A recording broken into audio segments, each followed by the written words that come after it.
Hello बच्चों, मैं Praveen Dubey Sardana institute में एक बार फिर से आपका स्वागत करता हूं। देखिए बच्चों, अभी तक हम जेल प्रहरी के 4 पेपरों का सॉल्यूशन कर चुके हैं। आज हम 5वें पेपर का सॉल्यूशन करने जा रहे हैं और हमने चारों पेपर के सॉल्यूशन में देखा कि हर पेपर में लगभग एक जैसे क्वेश्चन पूछे गए हैं। ज्योमेट्री का एक क्वेश्चन, सिंप्लीफिकेशन के 2 क्वेश्चन, टाइम डिस्टेंस स्पीड से एक क्वेश्चन, तो इस टाइप से क्वेश्चन पूछे गए और काफ़ी बेसिक क्वेश्चन पूछे गए हैं। ठीक है, और हमने जो तरीके किए हैं, हमने बहुत डीपली उनको चीज़ों को समझ लिया। तो अगर आप सारे वीडियो देख लेते हैं, सारे पेपरों को सॉल्व कर लेते हैं, तो लगभग आपको एक आइडिया हो जाएगा कि इस टाइप के क्वेश्चन पूछे जाते हैं। ठीक है, और उसी हिसाब से आप तैयारी करिए अपनी। चलिए, तो आज का हम एक पेपर और सॉल्व करने जा रहे हैं। क्वेश्चन ये पेपर नंबर जो है वो 5वां है। तो चलिए शुरुआत करते हैं, देखते हैं पहला क्वेश्चन क्या पूछा गया था। अच्छा, ये और बता दें आपको कि ये जो पेपर है ये 4 अक्टूबर 2018 का पेपर है और ये मॉर्निंग शिफ्ट का पेपर है। ठीक है, 4 अक्टूबर 2018 का मॉर्निंग शिफ्ट का पेपर है ये। तो चलिए देखते हैं पहला क्वेश्चन क्या था इस पेपर में। तो देखिए, इस पेपर में पहला क्वेश्चन था कि बी की चाल ए की चाल से अधिक है। बी की चाल ए की चाल से अधिक है। ए एवं बी की कुल चाल 7 किलोमीटर प्रति घंटा है। ए के द्वारा 4 घंटे में और बी के द्वारा 3 घंटे में तय की गई कुल दूरी 24 किलोमीटर है। तो ए एवं बी, यहाँ पर ए काट दीजिए, यहाँ क्या लिख लीजिए बी। ए एवं बी की चाल क्या है? ऑप्शन आपको 4 गिवन है। देखिए, इस क्वेश्चन में हम कोई इक्वेशन नहीं बनाएंगे। इस क्वेश्चन को हम कैसे करेंगे? ऑप्शन की सहायता से। समझना कैसे, ये क्वेश्चन जितना बड़ा दिख रहा है उतना ही ज़्यादा ईजी है। इसमें क्यों ईजी है? क्योंकि यहाँ 3 कंडीशन दी है। पहली कंडीशन क्या दी है कि बी की चाल ए की चाल से बड़ी है। तो हम कह सकते हैं कि स्पीड ऑफ बी, तो हम बी की एस बोलें, बी एस यानी कि बी की स्पीड ए की स्पीड से कैसी है? बड़ी है। पहली कंडीशन तो ये हो गई। ठीक, दूसरी कंडीशन क्या दी है कि ए 4 घंटे में, ए कितना 4 घंटे में और बी कितना, तो बी कितना, बी का दिया यहाँ पर 3 घंटे में। कुल मिला के कितनी दूरी तय करते हैं ये दोनों टोटल डिस्टेंस कितनी कवर करते हैं? 24 किलोमीटर की। मतलब ए अगर 4 घंटे जाता है और बी कितना 3 घंटे जाता है, तो कुल दूरी कितनी तय करते हैं ये? 24 किलोमीटर की। ठीक है, दूसरी ये कंडीशन। चलिए, और तीसरी कंडीशन क्या दी है कि इनकी चालों का योग कितना है? इनकी चालों का योग कितना है? इन्होंने बोला ए एवं बी कुल चाल कितनी है? 7। तो ए की स्पीड और बी की स्पीड का कुल योग कितना है? 7 किलोमीटर प्रति घंटा। तो ये तो हमने पहले तीनों कंडीशन लिख ली जो कंडीशन हमें गिवन है। अब हम आते हैं ऑप्शन पे। देखिए, सबसे पहले हम बात करते हैं कि बी की चाल ए की चाल से अधिक है। तो पहले ऑप्शन में देखिए बी 5 है, ए 2 है। तो ये पहला ऑप्शन सेटिस्फाई हो गया। क्यों हो गया? क्योंकि यहाँ बी की चाल ज़्यादा है ए की चाल से। यहाँ पर क्या है? बी की चाल ज़्यादा है बच्चों ए की चाल से। तो पहला ऑप्शन सेटिस्फाई हो गया। ठीक, अब देखिए दूसरे ऑप्शन पे आते हैं।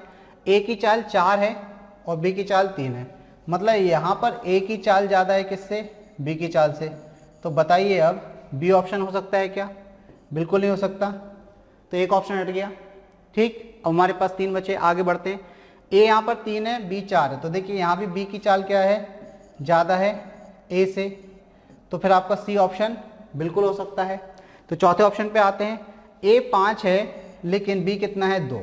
तो देखिए यहाँ पर क्या है? ए की चाल ज़्यादा है बी की चाल से। तो यहाँ पर ऑप्शन आपका डी भी कैंसिल हो गया। तो देखिए आपके 2 ऑप्शन तो हट गए। अब बताइए, आपने 50% काम तो कर दिया अपने क्वेश्चन पे, इस पेपर के क्वेश्चन पे, पहले क्वेश्चन पे। अब 50% बचा है। तो अब देखिए दूसरी कंडीशन देख लेते हैं कि इनकी चालों का योग कितना है। दूसरी कंडीशन देख लेते हैं 7 किलोमीटर। तो देखिए जो हमारे अब ऑप्शन बचे हैं ए और सी, इनमें से हमें देखना है। तो यहाँ पर देखिए यहाँ 2 है और यहाँ 5, टोटल कितना हो रहा है? 7। तो सेटिस्फाई कर रहा है। चलिए ऑप्शन सी देख लेते हैं। ऑप्शन सी में 3 और कितना है? 4। तो ये भी कितना हो रहा है? 7। तो इस हिसाब से तो ऑप्शन सी भी आंसर है और ऑप्शन ए भी आंसर। दूसरी कंडीशन इस पर सेटिस्फाई दोनों ही पर हो रही है। तो अब बात करते हैं तीसरी कंडीशन की कि ए कितना 4 घंटे में और बी कितना 3 घंटे में। कुल मिला के कितनी दूरी तय करते हैं? 24 किलोमीटर की। तो अगर हम ए ऑप्शन ले लें, क्या ऑप्शन ले लें? ए ऑप्शन ले लें। तो ए की चाल कितनी होगी यहाँ की? ए की स्पीड कितनी होगी बच्चों? ए की स्पीड होगी 2 किलोमीटर प्रति घंटा। ठीक, पहले ऑप्शन की बात करें, पहला ऑप्शन लिया हमने। और बी की स्पीड की अगर बात करें तो बी की चाल कितनी होगी? 5 किलोमीटर प्रति घंटा। अब इन्होंने बोला ए कितने 4 घंटे जाता है और बी कितना 3 घंटे में। कितना जाता है? 24। तब आप बताइए दूरी कैसे निकालते हैं? आपको ये पिछले पेपरों में डिस्कशन हमने किया था कि दूरी कैसे निकालते हैं। दूरी होती है चाल गुणा समय, यानी कि चाल और समय का गुणनफल क्या देता है आपको, दूरी देता है। तो अगर हमें ये निकालना है कि ए ने कितनी दूरी यानी कि डिस्टेंस डी तय की, तो देखिए ए की चाल कितनी है, तो ए की चाल 2 किलोमीटर है और उसका समय कितना है, समय 8 है, सॉरी 4 है, तो टोटल दूरी कितनी हो गई 8 किलोमीटर। मतलब ए कितनी दूरी तय करता है। अगर ऑप्शन हमने ए लिया कि ए की चाल 2 किलोमीटर प्रति घंटा है और बी की चाल 5 किलोमीटर प्रति घंटा है, तो आप यहाँ देखिए दूरी कितनी निकली ए की डी, ए डी मतलब ए की द्वारा तय की गई दूरी। ए डी कितना निकला आपका 2 × 4 यानी कि 8 किलोमीटर। अब हम निकालना है बी ने कितनी दूरी तय की, तो बी की डिस्टेंस निकालते हैं। बी की चाल कितनी है 5 किलोमीटर प्रति घंटा, ठीक, और वो कितने समय में 3 घंटे में, तो कितनी दूरी तय करेगा 5 × 3 = 15, कितनी दूरी तय करेगा 5 × 3 = 15 किलोमीटर, ठीक है। अब आप देखिए इन्होंने क्या बोला कि कुल दूरी कितनी 24 तय की, तो अगर हम 8 और 15 को जोड़ते हैं तो कितना आएगा 23 किलोमीटर, कितना आएगा बच्चों 23 किलोमीटर। तो क्या ये आपका 24 आया, नहीं आया, तो इसका मतलब हमारा ए आंसर भी नहीं है। और जब ए आंसर नहीं है तो क्या आंसर होगा अब आपका सी, एक ही बचा था, तो सी हमारा आंसर हो गया। तो इस तरीके से आप देखिए आपने ऑप्शन से कितनी आसानी से कर लिया। क्लियर हो रही बात, सारी बातें क्लियर, कहीं से कहीं तक कोई इशू तो नहीं। चलिए अब देखिए आप कहेंगे ये वाला ऑप्शन और सेटिस्फाई करा लें, तो देखिए ए की चाल कितनी थी 4 थी, उसका 4 यहाँ पे तीसरे ऑप्शन में चाल कितनी है 3 और समय कितना था 4 था, तो चाल गुणा क्या कर दिया समय। तो ए ने कितनी दूरी तय की, तो 12 किलोमीटर की दूरी ये किसने तय की, ए ने, कितने, ए ने, ए के द्वारा डिस्टेंस तय की गई है। अब देखिए बी की चाल कितनी है 4 और उसका समय कितना है 3, तो देखिए आपको अपने नंबर क्या हो गए चेंज हो गए। तो बी की चाल कितनी है और उसका समय है 3 और चाल कितनी है बी की 4, तो कितनी दूरी तय की बी ने 12 किलोमीटर, बी ने भी कितनी दूरी तय की 12 किलोमीटर, तो बी की दूरी कितनी आ गई 12 किलोमीटर। अब 12 और 12 देखिए कितना 24 हो रहा है कि नहीं। तो बस इस तरीके से आपको इस क्वेश्चन को सॉल्व करना है। इस टाइप का जब क्वेश्चन आएगा तो आप इस तरीके से सॉल्व करेंगे, ठीक है। वरना अगर आप इसकी इक्वेशन बनाने में जाएंगे तो आप देखिए कितना जटिल होगा। ये आपको इक्वेशन से भी बता देते हैं, दिमाग में कोई डाउट ना रहे। देखिए सबसे पहली बात की थी इन्होंने कि बी की चाल जो है वो ए की चाल से कैसी है, बड़ी है। बी की चाल कैसी है, ए की चाल से बड़ी है। तो पहला स्टेटमेंट तो केवल ये लिखा है कि बी की चाल जो है स्पीड वो ए की चाल से कैसी है, ज़्यादा है, तो ये हमने लिख लिया। दूसरे स्टेटमेंट में बात कर रहे थे कि ए की चाल और बी की चाल का जो योग है वो कितना है 7 किलोमीटर प्रति घंटा है। तो हमने ये भी लिख लिया बच्चों कि बी और ए की चाल का योग कितना है 7 किलोमीटर प्रति घंटा। फिर आपको दिया था कि ए 4 घंटे में, ए कितने 4 घंटे में और बी कितने 3 घंटे में, बी कितने 3 घंटे में। कुल मिलाकर कितनी दूरी तय करते हैं, कुल मिलाकर 24 किलोमीटर की दूरी तय करते हैं। दोनों कुल मिलाकर कितनी दूरी तय करते हैं, तो 24 किलोमीटर की दूरी तय करते हैं। अब अगर आप इसको क्या करते हैं, इक्वेशन से करने की कोशिश करते हैं, अगर आप क्या करते हैं, इसको इक्वेशन से करने की कोशिश करते हैं बच्चों, तो समझना कि किस तरीके से ये क्वेश्चन होगा। देखिए सबसे पहले हमें चालें माननी पड़ेगी। ए की चाल को हमने कितना मान लिया, ए की स्पीड को मान लिया x, बी की स्पीड को क्या मान लिया y, ठीक। ए की चाल हो गई x, बी की चाल हो गई y। अब देखिए इनकी चालों का योग कितना है, तो आपका पहला इक्वेशन तो आ गया कि x + y बराबर कितना हो गया 7, ये आपको दिया है, ठीक है। पहली इक्वेशन बना के हमने छोड़ दी। चलिए अब देखिए इन्होंने क्या बोला कि a 4 घंटे में और b 3 घंटे में टोटल 24 किलोमीटर की दूरी तय करता है। तो हमें पता है दूसरी कंडीशन अगर हम देखें यहाँ से इक्वेशन बनाएं तो चाल a की और समय कितना 4, तो चाल गुणा समय दूरी हो गई। और b की अगर बात करें तो b की चाल कितनी 22 और समय वो कितना ले रहा 3 घंटे, तो चाल गुणा समय ये भी दूरी हो गई, टोटल दूरी कितनी हो गई 24 किलोमीटर। तो यहाँ से आपकी एक इक्वेशन बनी 4x + 3y बराबर में कितना 24, ठीक। अब आप क्या करेंगे, अब आप विलोपन विधि से सॉल्व करेंगे, मतलब आप x का मान निकालेंगे या y का मान निकालेंगे। तो हम क्या कर रहे हैं, पहली इक्वेशन में 4 से मल्टीप्लाई कर दे रहे हैं, 4 से मल्टीप्लाई करेंगे तो ये हो जाएगा 4x + 4y बराबर 28 हो जाएगा। अब हम क्या करेंगे, दूसरी इक्वेशन को पहली में से माइनस कर रहे हैं, तो ये आपका माइनस हो जाएगा, ये माइनस हो जाएगा, ये भी माइनस हो जाएगा। देखिए 4x से 4x कट जाएगा, 4y में से 3y जाएगा तो y बचेगा। और आप देखिए किस में से अब माइनस करना है आपको माइनस करना है 28 में से 24, कितना बचेगा 4। तो b की चाल कितनी आ गई 4 किलोमीटर प्रति घंटा, ये आ गई b की चाल। ठीक है, अब b की चाल 4 किलोमीटर प्रति घंटा आ गई, तो 4 किस में रख दीजिए आप पहली इक्वेशन में। तो हमें पता है कि x प्लस वाई बराबर कितना है बच्चों 7 है। तो अब हमने y की वैल्यू कितनी रख दी यहाँ पर, यहाँ y की वैल्यू रख दी 4, y की वैल्यू कितनी रख दी 4। तो बताइए x की वैल्यू कितनी आ जाएगी, x की वैल्यू आ जाएगी 7 माइनस 3, 7 माइनस 3, 7 माइनस 4 कितना आ जाएगा बच्चों, 7 माइनस 4 आ जाएगा। 4 आया ना भाई, v की वैल्यू कितनी आ गई 4 आ गई, तो यहाँ पर होगा 7 माइनस 4, यानी कि आंसर कितना आएगा 3, तो 3 किलोमीटर प्रति घंटा। तो हमने देखा b की चाल कितनी 3 किलोमीटर प्रति घंटा और a की चाल कितनी 4 किलोमीटर, b की 4 किलोमीटर प्रति घंटा और a की कितनी 3 किलोमीटर। a अपन ने x को माना था, तो देखिए ऑप्शन कौन सा हो गया, a की 3 और b की 4, तो ऑप्शन आपका c हो गया। तो आप इस तरीके से ट्रेडिशनली भी जा सकते हैं। तो हमने दोनों तरीके देख लिए इस क्वेश्चन को करने के। चलिए तो अगला क्वेश्चन देखते हैं बच्चों क्या है।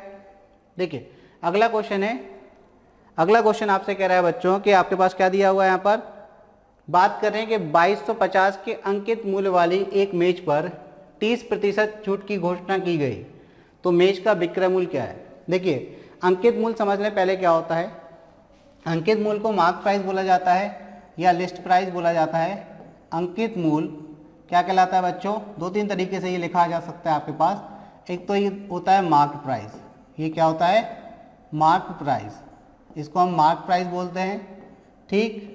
और इसको हम लिस्ट प्राइस भी बोलते हैं, ये हमारा लिस्ट प्राइस भी होता है, ठीक। ये होता है list price mark price, MP कहलाता है शॉर्ट में, ठीक है।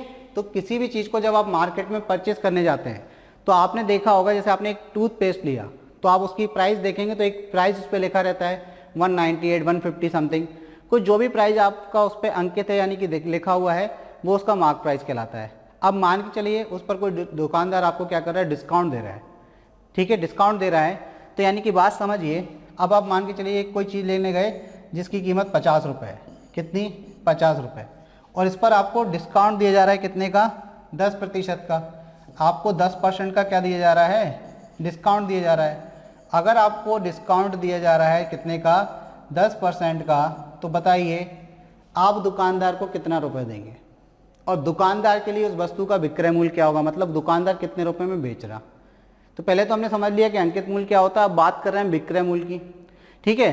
तो विक्रय मूल्य जो होता है वो 2 तरीके से काम करता है। जैसे अब 10% की बात करें तो 50 वाली चीज़ पर 10% कम करके आपको देगा, यानी कि हम इसको क्या करेंगे, इसका 90% निकाल देंगे।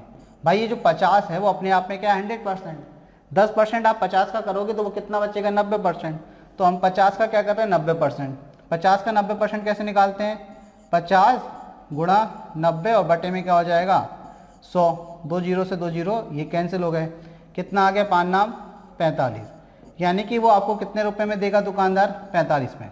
तो आपने तो खरीदा 45 में, जब हम खरीदने के लिए किसी की वस्तु को खरीदने के लिए जो पैसा देते हैं तो वो पैसा क्या कहलाता है क्रय मूल्य। तो ये आपके लिए तो क्या हो गया क्रय मूल्य, आपके लिए समझना इस चीज़ को हम क्या कहना चाह रहे हैं, आपके लिए ये क्रय मूल्य हो गया, लेकिन दुकानदार के लिए क्या हो गया, अगर दुकानदार की अगर बात करें तो दुकानदार के लिए क्या हो गया विक्रय मूल्य, ये दुकानदार के लिए क्या है विक्रय मूल्य। क्लियर, क्योंकि दुकानदार आपको बेच रहा है 45 में और आप खरीद रहे हैं 45 में, तो आपके लिए क्रय मूल्य, लेकिन दुकानदार के लिए क्या है विक्रय मूल्य। ये बात क्लियर हो गई। चलिए तो हमने शब्द समझ लिए क्या हुआ है। अंकित मूल्य पर अगर आप डिस्काउंट देते हैं, ये क्या था एमपी मार्क प्राइस था 50 रुपये, उस पर अगर आप डिस्काउंट देते हैं तो क्या बनता है, जितने में आप बेचेंगे तो दुकानदार के लिए क्या बनता है वो विक्रय मूल्य। एक चीज़ ये हो गई, ठीक है। अब आप समझिए इसको कि क्वेश्चन में आपको दिया है अंकित मूल्य कितना 2250 रुपये। अब बोले 2250 रुपये की अंकित मूल्य वाली एक मेज पर कितना डिस्काउंट दिया जा रहा 30% का, यानी कि 30% हम 2250 में से निकाल कर 2250 का 30% निकाल कर ऐसा भी कह सकते हैं, और 2250 में से माइनस करेंगे। तो जब 2250 अपने आप में 100% है और उसका आप 30% निकाल कर उसमें से माइनस करेंगे तो वो कितना रह जाएगा खुद का 70%। तो हम कह सकते हैं कि अगर आप 30% का क्या दे रहे हैं डिस्काउंट दे रहे हैं, क्या दे रहे हैं आप 30% का आप यदि डिस्काउंट दे रहे हैं तो उसकी कीमत कितनी रह जाएगी, 70% रह जाएगी। कितनी रह जाएगी, 70%। तो अब हम क्या करते हैं, हम 2250 का 70% निकाल देते हैं। जैसे ही हम 70% निकालेंगे यानी कि उसने दुकानदार ने कितने में बेचा, तो विक्रय मूल्य आ जाएगा। तो विक्रय मूल्य कैसे आएगा, 2250 रुपये का आप क्या कर दीजिए, 70% निकाल दीजिए। ठीक, अब देखिए 2250 लिखा है, 2250 70% कैसे निकालेंगे, 70 बटे क्या कर देंगे, 100 कर देंगे। तो देखिए 2 जीरो से 2 जीरो आपके कैंसिल हो गए। केवल आपको 7 से गुणा करना है, 7 पन्ना 35 की 5 हासिल में क्या जाएगा 3, 7 दूनी 14, 3 17 की 7 हासिल में क्या जाएगा 1, 7 दूनी 14 और 1 15, यानी कि 1575 रुपये का विक्रय मूल्य होगा। दुकानदार कितने में बेचेगा, 1575 रुपये में उस वस्तु को बेचेगा। आप ऑप्शन देखिए कौन सा दिया है, ऑप्शन बी आपका आंसर हो गया।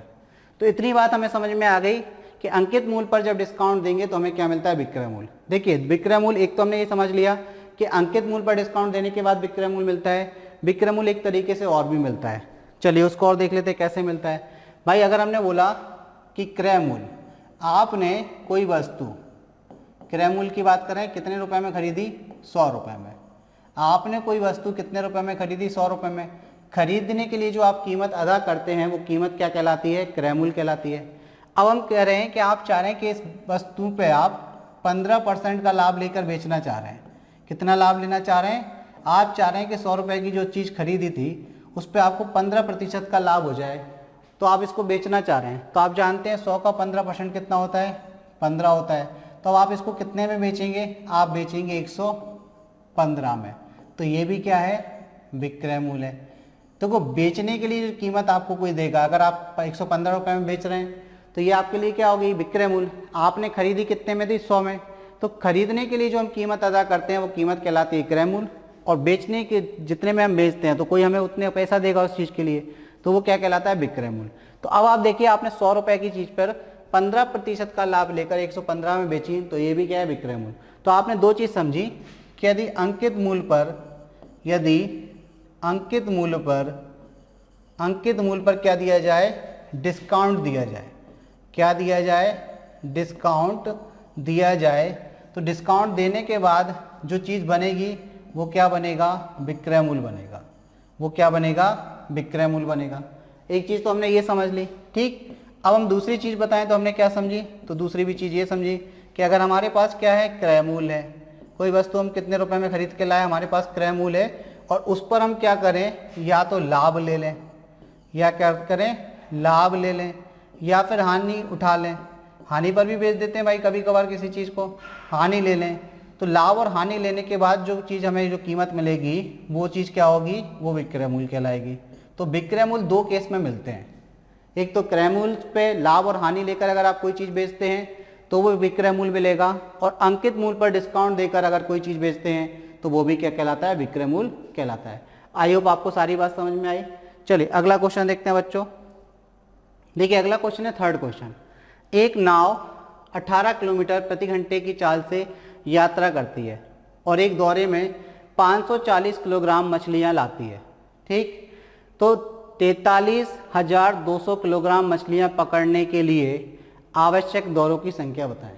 दौरे का मतलब वो वाला दौरा नहीं है, पागलपन के दो दौरे होते हैं, वो दौरे नहीं है, समझ रहे हो ना बात। दौरा का मतलब क्या है भाई, समझ लीजिए ये समुद्र का तट है, ये क्या है, तट है।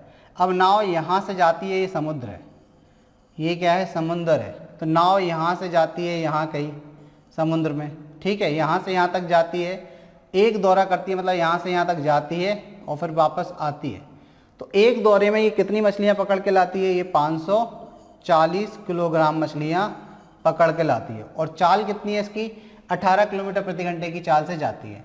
ठीक, अब ये बोल रहे हैं कि टोटल कितनी मछलियाँ पकड़ के लाई, 43,200 किलोग्राम मछलियाँ पकड़ने के लिए आवश्यक दौरों की संख्या बताएं। तो बच्चों आपको पहली चीज़ तो ये बता दें, ये 18 किलोमीटर प्रति घंटा, इसका कोई रोल ही नहीं है आपके क्वेश्चन में। ठीक है, ये केवल आपको गुमराह करने के लिए दिया है, आपको भटकाने के लिए दिया है कि आप सोचो कि 18 किलोमीटर का क्या इस्तेमाल करना, तो कुछ नहीं, वो तो केवल एक जर्नल चाल बता दी कि 18 किलोमीटर प्रति घंटे की रफ्तार से नाव समुद्र में गई, वहाँ जाके मछुआरों ने जाल डाला, मछलियों को पकड़ा, एक बार में कितनी मछलियाँ आई, जाकर जब तट पर पहुँचे तौला तो देखा 540 किलोग्राम। ऐसे करके एक बार फिर गए, फिर आए, फिर गए, फिर आए, और टोटल जो वजन हुआ मछलियों का एक दिन का उनका वो 43,200 किलोग्राम। तो अगर एक राउंड में वो 540 किलोग्राम ला रहे हैं, कितने, अगर हम बात करें एक राउंड की, अगर वो एक राउंड में कितना लाते हैं, आते हैं और जाते हैं, तो कितना मछलियां पकड़ के लाते हैं, 540 किलोग्राम, ठीक है। और उन्होंने टोटल कितनी पकड़ी, तो टोटल वेट कितना है मछलियों का, तो अगर हम टोटल वजन की बात करें, टोटल वेट की बात करें मछलियों का, तो एक दिन का कितना निकल कर आया उनका, 43,200 किलोग्राम। ये भी किलोग्राम में बहुत अच्छी बात है, यूनिट आपको कन्वर्ट नहीं करनी।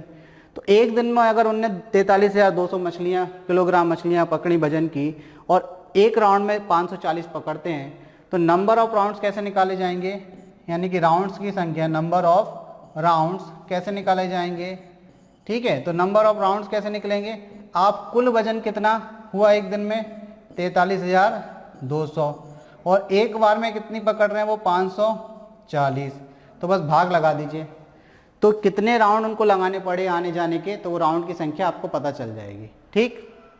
तो देखिए क्या करेंगे भाई, काटना शुरू कर दीजिए, 0 से 0 कैंसिल, 9 से 6 बार, 9 चौक 36, 9 8 72, 6 8 48, तो कितना हो गया 80। तो यानी कि नाव वालों को कितने राउंड लगाने पड़े, 80 राउंड, कितने, 80 राउंड। क्लियर हो रही बात, समझ में आ रहा भाई। एक राउंड में 540 किलोग्राम मछलियाँ पकड़ के लाते हैं, और टोटल वजन एक दिन में कितना हुआ, 43,200। तो 43,200 को अगर आप 540 से भाग दोगे तो आपको ये पता चल जाएगा कि वो कितने राउंड उनको लगाने पड़े। आप ऐसे भी समझ सकते हैं कि मान के चलिए एक राउंड में 2 किलोग्राम मछलियाँ लाते हैं, छोटे से एग्जाम्पल से समझ लीजिए, ठीक है, और एक दिन में उनके पास टोटल 50 किलोग्राम वजन की मछलियाँ हुई, तो एक राउंड में जब 2 आ रही तो दूसरे राउंड में फिर 2 आएंगी, ठीक है, एक राउंड में 2, दूसरे राउंड में 2, फिर तीसरे राउंड में फिर से 2। तो आप बताइए ऐसे ऐसे 2 करके आपको कितने बार जोड़ना पड़ेगा कि आपका कितना हो जाए, 50 हो जाएगा। तो आपको पता है 2 को आपको 25 बार जोड़ना पड़ेगा, तो 25 बार जोड़ने का मतलब 2 × 25 कर दो तो 50 किलोग्राम हो जाएंगी। तो कहने का मतलब ये है कि भाई भाग दे दीजिए ना सीधा सीधा, कि भाई 50 किलोग्राम है और एक राउंड में कितनी आती है, 2 किलोग्राम, तो 50 को अगर 2 से भाग दे देंगे तो कितना आ जाएगा, 25, यानी कि टोटल कितने राउंड लगाए गए, 25 राउंड। क्लियर है। तो इस तरीके से हम क्वेश्चनों को आसानी से बना सकते हैं बच्चों। चलिए अगला क्वेश्चन देखते हैं। देखिए नेक्स्ट क्वेश्चन आपसे पूछा है गणना करें। गणना करें मतलब कैलकुलेशन करनी है भाई। तो कैलकुलेशन कैसे करेंगे, क्वेश्चन आपके पास सिंपल दिया है, 2 ऑप्शन भी दिए हैं आपको, तो समझिए इस चीज़ को। आपसे बोल रहे हैं कि गणना करें, कैलकुलेशन करें, तो कैलकुलेशन कैसे करना है। तो ऑप्शन को देखिए थोड़ा सा, मतलब इस चीज़ को अलग सॉल्व करना है आपको और इस चीज़ को अलग, और उनके आंसर देने हैं। सिंपल सा क्वेश्चन है। क्या लिखा है पहला क्वेश्चन आपको लिखा है -16 ब्रैकेट में बंद प्लस 8, ठीक, एक तो ये दिया है। तो चलिए पहले इसको ही सॉल्व कर लेते हैं, क्या है ये। तो -16 है, ठीक, और प्लस प्लस का मल्टीप्लाई प्लस होता है, प्लस का 8 है। अब देखिए जब माइनस की संख्या को आप प्लस की संख्या में जोड़ते हैं तो क्या होता है, माइनस होता है। अब माइनस होता है तो आपको पता है कि माइनस की संख्या बड़ी है तो फिर माइनस होगा। 16 में से 8 माइनस होगा तो कितना बचेगा, 8, और किसका आएगा, वो माइनस का, क्योंकि माइनस की संख्या बड़ी है। अब आप देख लीजिए यहीं से आपका आंसर निकल आएगा -8 पहले किसका आंसर है, तो इधर 24 है तो ये आंसर कैंसिल, इधर भी -24 है ये भी कैंसिल, इधर प्लस का 8 ये भी कैंसिल, तो आपका आंसर क्या हो गया, डी। इसके बाद आपको करने की जरूरत ही नहीं थी। फिर भी देख लीजिए सेकंड आपको क्या दिया है बच्चों, सेकंड आपको दिया है प्लस का 8, ठीक है, और क्या दिया है माइनस का 2, ये आपको दिया है प्लस का 8 और माइनस का 2। हमने एंड का साइन लगा दिया, एंड का साइन नहीं है यहाँ पर, यहाँ प्लस का साइन है बच्चों, तो आप इसको सही कर लें। यहाँ किसका साइन दिया आपको, प्लस का साइन, तो चलिए प्लस का साइन लगा देते हैं। तो ये हो गया प्लस का 8, ठीक है, और प्लस माइनस क्या होता है बच्चों, माइनस होता है। तो ये कितना हो जाएगा, 8 में से 2 जाएगा 6, प्लस का बचेगा। देख लीजिए किस ऑप्शन में प्लस का 6, इसी में। तो काफ़ी बेसिक क्वेश्चन, बहुत इजी क्वेश्चन आपसे पूछे गए, ठीक है। अब आपको थोड़ा सा कॉन्फिडेंस राइज होगा, आप आराम से निकाल ले जाएंगे पेपर, मतलब मैथ में तो आपका कुछ नहीं छूटने वाला, ठीक। कोशिश करिएगा कि ना छूटे, प्रैक्टिस करिए, ठीक है। काफ़ी बेसिक क्वेश्चन है, घबराने की जरूरत नहीं है कि क्या पूछा था, इस बार टफ तो नहीं हो जाएगा। तो हमने इतने सारे पेपर कर लिए, 5 मार्क पेपर है ये, और पांचों पेपर देखिए जेल प्रहरी में मैथ का लेवल जो है काफ़ी बेसिक है, किसी में भी आपसे हार्ड क्वेश्चन नहीं पूछा गया। चलिए तो अगला क्वेश्चन देखते हैं क्या बच्चों। क्वेश्चन नंबर 5, समीकरण 9x + 3 = 0 का हल 1 है। मतलब जब आप 9x + 3 बराबर को सॉल्व करेंगे तो यहाँ पर जो x का मान निकलेगा आपको बताना है वो कौन सा है, मतलब प्राकृतिक है, परिमेय है, ऋणात्मक पूर्णांक है या काल्पनिक है। तो हम सारे शब्दों को पहले समझ लेते हैं कि ये क्या है, फिर आप अपने आप आंसर दे देंगे। देखिए कैसे, अगर हम बात करें प्राकृतिक की, प्राकृतिक संख्या क्या होती है, वो संख्याएं जिनकी शुरुआत कहाँ से होती है, 1 से। 1 2 3 4 इस तरीके से जो संख्या हमारी कहाँ तक जाती हैं, इनफाइनाइट तक जाती हैं। इन संख्याओं को हम क्या बोलते हैं बच्चों, प्राकृतिक संख्या कहते हैं। ये क्या कहलाती है, प्राकृतिक संख्या या नेचुरल नंबर बोलते हैं इनको, या क्या बोलते हैं, नेचुरल नंबर। ये नेचुरल नंबर कहलाते हैं। क्लियर बात, तो ये प्राकृतिक संख्या है। ठीक है, ये प्राकृतिक संख्या हो गई। अब हमें प्राकृतिक संख्याएं समझ ली कहाँ से, 1 से लेके इनफाइनाइट तक होती है और सारी की सारी देखिए पॉजिटिव है, कोई भी नेगेटिव नहीं है। ठीक, अब आते हैं परिमेय संख्या की बात करते हैं। सेकंड क्या आपका, परिमेय संख्या। तो एक तो प्राकृतिक संख्या हो गई। अब सेकंड अगर हम परिमेय संख्या की बात करें बच्चों, तो आपको पता है जो संख्या p/q के रूप में लिखी जाए और जिसमें q का मान 0 के बराबर नहीं होता, तो ऐसी संख्याओं को हम क्या बोलते हैं, परिमेय संख्या कहते हैं। परिमेय संख्या क्या होती है, धनात्मक तथा ऋणात्मक दोनों फॉर्म में हो सकती है। जैसे हमने आपसे बोला 2/3 एक परिमेय संख्या है, -5/7 एक परिमेय संख्या है, 0 भी एक परिमेय संख्या है। तो ये परिमेय संख्याओं के क्या हो गए, आपके एग्जाम्पल हो गए। ठीक, तो हमें परिमेय संख्या भी आगे समझ में कि ऐसी संख्या जिसको आप p/q के रूप में लिख सकते हैं और जो कि क्या ऋणात्मक धनात्मक दोनों ही फॉर्म में हो सकती है, वो क्या कहलाती है, आपकी परिमेय संख्या कहलाती है। क्लियर, वो क्या कहलाती है, आपकी परिमेय संख्या कहलाती है। अब ऋणात्मक पूर्णांक की बात कर रहे हैं, तो पूर्णांक मतलब इंटीजर कहलाता है। पूर्णांक क्या होता है बच्चों, देखो इसको और समझ लेते हैं। अगर हम पूर्णांक की बात करें तो देखिए 0 से 1 2 3 कहाँ तक, प्लस इनफाइनाइट तक। और अगर हम बात करें -1 -2 -3 और कहाँ तक, माइनस इनफाइनाइट तक, कि सारी संख्याएं क्या होती हैं, पूर्णांक होती हैं। मतलब अगर परिमेय संख्याओं को हटा दें और डेसिमल नंबर्स को हटा दें, दशमलव वाली संख्याओं को, तो वो सारी संख्याएं क्या होती हैं, पूर्णांक होती हैं। दशमलव वाली संख्या डेसिमल नंबर्स में आती हैं, ठीक है, दशमलव के रूप में जो होती हैं। तो ये हो गई हमारी पूर्णांक। अब ऋणात्मक पूर्णांक की बात कर रहे हैं, ये तो क्या हो गया, पूर्णांक हो गया। ठीक है, ये क्या हो गया, पूर्णांक का हो गया, पूरा का पूरा इंटीजर हो गया। लेकिन यहाँ बात कर रहे हैं ऋणात्मक, तो ऋणात्मक कहाँ से होंगी, -1 -2 -3 से लेकर कहाँ तक होंगी, माइनस इनफाइनाइट तक। इन्होंने क्या दिया आपको ऑप्शन में, ऋणात्मक पूर्णांक। तो हमने ऋणात्मक पूर्णांक भी समझ लिया कि भाई कहाँ होता है, -1 से माइनस इनफाइनाइट तक ऋणात्मक पूर्णांक होता है। ये चीज़ क्लियर। अब हम बात करते हैं काल्पनिक संख्याओं की, यानी कि इमेजिनरी नंबर, जिसको बोलते हैं इमेजिनरी नंबर। ठीक है, काल्पनिक संख्याओं की बात करते हैं। तो ये जो होती हैं जिसमें आई लग जाता है, क्या लग जाता है, आई जो होता है, इसको हम काल्पनिक संख्याओं में इमेजिनरी नंबर में काउंट करते हैं। यहाँ पर जो i² का मान होता है वो होता है -1, या हम कह सकते हैं कि रूट के अंदर जो माइनस की संख्याएं होती हैं वो क्या कहलाती हैं, आपकी काल्पनिक संख्याएं कहलाती हैं। ये हमारे सिलेबस का पार्ट नहीं है तो हम इसको नहीं पढ़ते हैं। क्लियर है, समझ में आ गई। अब आई अगर आपके सॉल्यूशन में आता है तो हम बोल देंगे कि भाई हमारा आंसर क्या है, डी है, अगर आई आता है तो। ठीक है, तो चलिए अब बात करते हैं क्या दिया है हमें इक्वेशन। तो हमारे पास इक्वेशन है 9x + 3 = 0। हमारे पास इक्वेशन क्या है, 9x + 3 = 0। तो यहाँ से यदि आप 9x की वैल्यू निकालेंगे तो क्या निकलेगी, -3। तो x की वैल्यू क्या निकलेगी बच्चों, x की वैल्यू आपकी निकलनी है -3/9।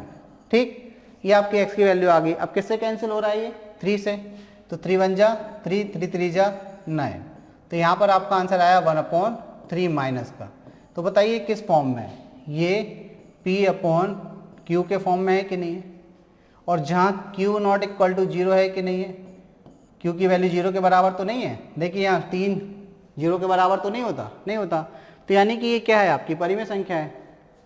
तो फिर आप कौन से ऑप्शन पे टिक कर देंगे बच्चों, परिमेय संख्या वाला, यानी कि ऑप्शन आपका बी आंसर हो जाएगा। क्लियर है? तो हमने सारी चीज़ों को समझ लिया कि प्राकृतिक संख्या क्या होती है, परिमेय संख्या क्या होती है, ऋणात्मक पूर्णांक किसको कहते हैं, काल्पनिक संख्या क्या होती है। ऐसे ही हम समझते जाएंगे ना, तो इनसे भी अगर क्वेश्चन बनेंगे तो आसानी से बना लेंगे। क्लियर? चलिए नेक्स्ट क्वेश्चन देखते हैं बच्चों। Question number 6। देखिए एक बक्से में 45 बिजली के बल्ब है। एक बक्से में कितने?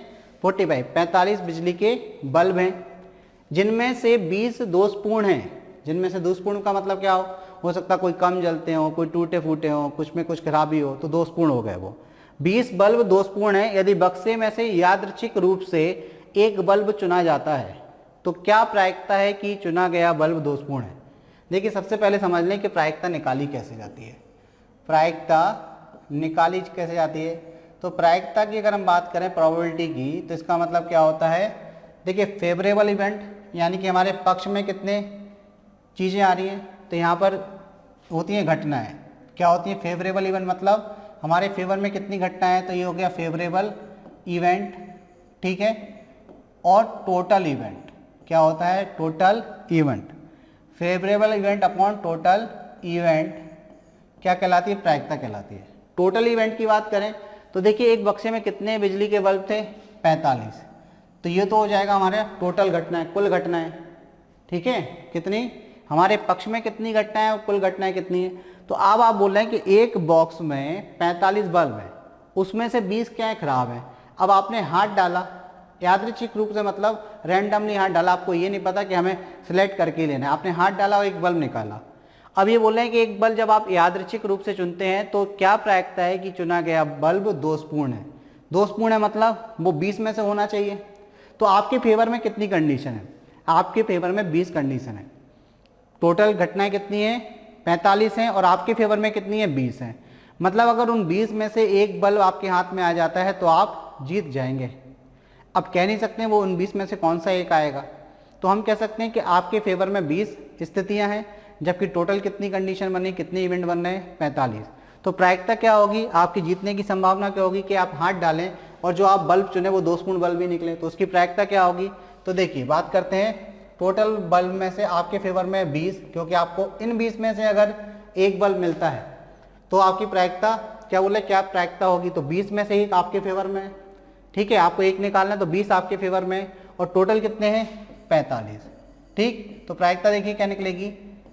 5 चौको 20, 5 नाम 45, यानी कि 4/9। तो हम कह सकते हैं कि 9 में से कुल 4 चांस आपके जीतने के हैं। ऐसा हो सकता है कि 9 में से 4 बार आप जीत जाएं, ठीक है। 4/9 आपकी क्या होगी? प्रायिकता होगी। तो ये प्रोबेबिलिटी है। इसको भी हमने पुराने पेपरों में, जो आपसे पहले पेपर किए हैं, उनमें डिस्कस किया था कि प्रोबेबिलिटी क्या होती है। अगर किसी चीज़ की प्रोबेबिलिटी यानी कि प्रायिकता 1 आती है तो उसका मतलब क्या होता है कि वो निश्चित रूप से घटेगी। अगर किसी चीज़ की प्रायिकता का मान 0 आता है मतलब ऐसी कोई घटना होती ही नहीं है। जैसे हमने बोला कि सूरज जो है वो पूर्व से उगता है, तो आप बोलेंगे कि इसकी प्रायिकता क्या 101% है, 100% है, यानी कि क्या रहेगी? प्रायिकता 1। लेकिन अगर हम बोलें पश्चिम से उगता है तो आप बोलेंगे ऐसा संभव ही नहीं है। हमें तो भाई जब भी उठते हैं सुबह तो हमने देखा पूर्व से ही निकलता है, तो पश्चिम से तो निकलता ही नहीं है। तो उस केस में प्रोबेबिलिटी क्या हो जाएगी? 0 हो जाएगी, ठीक है। चलिए, और प्रायिकता का मान कहाँ से कहाँ के बीच में रहता है? 0 से 1 के बीच में रहता है, ये चीज़ भी समझ लीजिए। तो आपका आंसर क्या हो गया? आपका आंसर हो गया 4/9, यानी कि ए।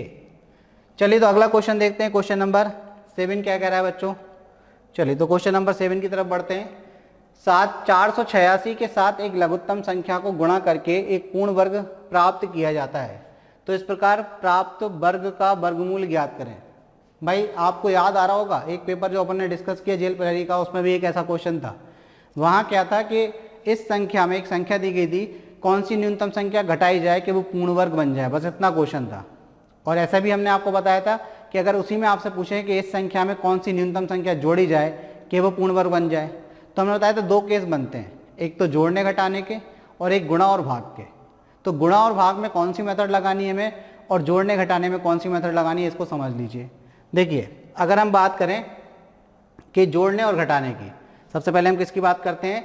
जोड़ने और घटाने की। तो जोड़ने और घटाने की जब क्वेश्चन में बात करेगा कि कौन सी न्यूनतम संख्या जोड़ना और कौन सी न्यूनतम संख्या घटाना, तो उस केस में हम कौन सी विधि का इस्तेमाल करते हैं? उस केस में हम वर्गमूल निकालने की भाग विधि। कौन सी विधि का? वर्गमूल निकालने की वर्गमूल की भाग विधि का इस्तेमाल करते हैं। ये चीज़ आपको बता चुके हैं, फिर से समझ लीजिए। ठीक, चलिए। और जब आपसे किसकी बात करेंगे, भाग देने की, कि कौन सी न्यूनतम संख्या से भाग दिया जाए या गुणा किया जाए, कौन सी न्यूनतम संख्या से भाग दिया जाए या गुणा किया जाए, तो फिर उस केस में आपको किस विधि का इस्तेमाल करना है, तो उस केस में आपको किस विधि का इस्तेमाल करना है, अभाज्य गुणनखंड विधि। किसका इस्तेमाल करना है, अभाज्य गुणनखंड विधि। किस विधि का इस्तेमाल करेंगे, अभाज्य गुणनखंड विधि का आप इस्तेमाल करेंगे। ठीक है, तो ये दो विधियां हैं। कब कौन सी विधि लगानी है वो हमारे पास स्पष्ट हो गया कि अगर आपके पास केस आता है क्या सा, भाग किस छोटी संख्या से भाग किया जाए, गुणा किया जाए, तब आप अभाज्य गुणनखंड विधि का इस्तेमाल करेंगे पूर्ण वर्ग संख्या बनाने के लिए। और अगर आपसे पूछा जाए कि कौन सी न्यूनतम संख्या जोड़ी जाए या घटाई जाए, तब आप क्या करेंगे, किसका इस्तेमाल करेंगे, वर्गमूल निकालने की भाग विधि का इस्तेमाल करेंगे। वर्गमूल निकालने की कौन सी विधि, भाग विधि का इस्तेमाल करेंगे। क्लियर हो गई ये बातें, अब ये बात समझ में आ गई। तो देखिए, वर्गमूल निकालने की भाग विधि को आपको बता दें, ऐसा कुछ बनता था उसमें डायग्राम, किसी संख्या का निकालना है। और जबकि गुणनखंड विधि से जब आप सॉल्व करते हैं क्वेश्चनों को, तो किस तरीके से करते हैं, तो गुणनखंड विधि का जो तरीका रहता है वो क्या रहता है वो भी देख लीजिए। गुणनखंड विधि में आपने देखा होगा, आप ऐसे कुछ करते हैं, नंबर यहाँ लिखा रहता है, ठीक है, यहाँ पर नंबर यहाँ रहता है x y z समथिंग, और फिर इस तरीके से चलता है यहाँ पर। तो इससे आपको थोड़ा सा याद रहेगा। क्लियर, चलिए अब हम आते हैं क्वेश्चन पे कि क्वेश्चन हमसे क्या कह रहा है। तो ये बोल रहे हैं 486 के साथ एक लघुत्तम, मतलब छोटी से छोटी संख्या को गुणा करके एक पूर्ण वर्ग प्राप्त किया जाता है। पहले तो एक पूर्ण वर्ग प्राप्त करेंगे, फिर आपको बताना है कि इस प्रकार प्राप्त जो पूर्ण वर्ग है उसका वर्गमूल ज्ञात करना है। तो समझिए पहले तो आप कि आपके पास संख्या क्या है बच्चों, 486। तो इसको क्या करना है, गुणा करना है। गुणा करने के लिए हम क्या करेंगे, अभाज्य गुणनखंड विधि का इस्तेमाल करेंगे। किसका इस्तेमाल करेंगे, अभाज्य गुणनखंड विधि का। तो चलिए किससे भाग देंगे, 2 से, 2 दूनी 4, 2 चौको 8, 2 तिया 6। अब किससे भाग जा रहा भाई, 4 3 7 दोनों 3 से भाग जा रहा, 3 8 24, 3 एकम 3, 3 8 24 हो गया, 3 एकम 3 हो गया। तो चलिए 3 एकम 3। अब फिर किससे भाग जा रहा, 3 से, 3 से 27 बार, 3 से 9 बार, और 3 से 3 बार, और 3 से 1 बार। अब देखिए, अब आपको यदि क्या करना है, इसको पूर्ण वर्ग संख्या बनानी है, तो आपको पता है पूर्ण वर्ग संख्या क्या होती है। जैसे हम बात करें कि 16 का वर्गमूल कितना आता है, 4 आता है। तो क्यों आता है, उसका रीज़न क्या है। देखिए 16 को आप लिख सकते हैं 2 गुणा 2 गुणा 2 गुणा 2, यानी कि 2 2 के यहाँ पर जोड़े बन रहे हैं। तो जोड़े बनाना है, जिसके जोड़े बन जाएंगे वो पूर्ण वर्ग संख्या हो जाएगी। तो देखिए यहाँ पर 3 का जोड़ा 1 बन गया, 1 यहाँ बन गया। किस चीज़ की कमी पड़ रही है, 1 2 की और 1 3 की। तो अगर इस संख्या में 1 2 से और 1 3 से गुणा कर दिया जाए, इस संख्या में 1 2 से 1 3 से गुणा कर दिया जाए, तो ये क्या बन जाएगी, पूर्ण वर्ग संख्या बन जाएगी। तो चलिए आपसे बात क्या कर रहे हैं, वो उस बात को समझिए। ये बोल रहे हैं कि पहले तो गुणा करके पूर्ण वर्ग संख्या प्राप्त करें, उसका वर्गमूल ज्ञात करें। तो आप डायरेक्ट वर्गमूल ज्ञात करेंगे, क्योंकि यहाँ पर आपसे संख्या नहीं पूछी गई। अब यहाँ हम ऐड करे दे रहे हैं कि अगर आपसे पूछ लें कि 486 के साथ एक लघुत्तम संख्या को गुणा करके एक पूर्ण वर्ग संख्या प्राप्त होती है, वो संख्या बताएं और उसका वर्गमूल ज्ञात करें। तो चलिए पहले तो हम संख्या बता देते हैं आपको। 486 अगर आपसे ऐसा क्वेश्चन पूछ लिया जाए, तो आपको देखो किस चीज़ का गुणा करना पड़ रहा है, एक 3 का में एक 2 का में। तो 3 × 2 यानी कि 6 का गुणा करना पड़ रहा है कि नहीं भाई। 3 का गुणा करोगे और 2 का गुणा, यानी कि टोटल 6 का गुणा करोगे आप। तो 6 का गुणा कर दीजिए, 6 3 36 की 6, हासिल में 3, 6 48, 3 इनके अंक की 1, हासिल में 5, 6 चौको 24 और 5 29। 2916 ये क्या है, एक पूर्ण वर्ग संख्या आ गई। ये क्या आ गई, पूर्ण वर्ग संख्या आ गई एक।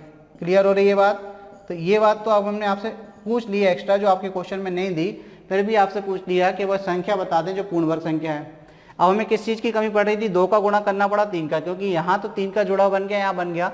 1 3 और 1 2 की कमी पड़ रही थी जोड़ा बनाने के लिए। 1 3 और 2 का गुणा करोगे, अगर आप इसमें 3 का भी गुणा करोगे, किससे गुणा करोगे, अगर आप इसमें 3 से भी गुणा करोगे और 2 से भी, तो फाइनली मतलब हमें किससे गुणा करना है, 6 से गुणा करना है। तो हमने 6 से गुणा कर दिया, तो पूर्ण वर्ग संख्या मिल गई हमें 2916। अब इस 2916 का वर्गमूल क्या है, तो वर्गमूल देखो यहीं से निकल जाएगा, आपको ज़्यादा मेहनत नहीं करनी है। एक जोड़ा है में से एक बाहर आता है कि नहीं। तो देखिए अब हमारा आंसर आ रहा है।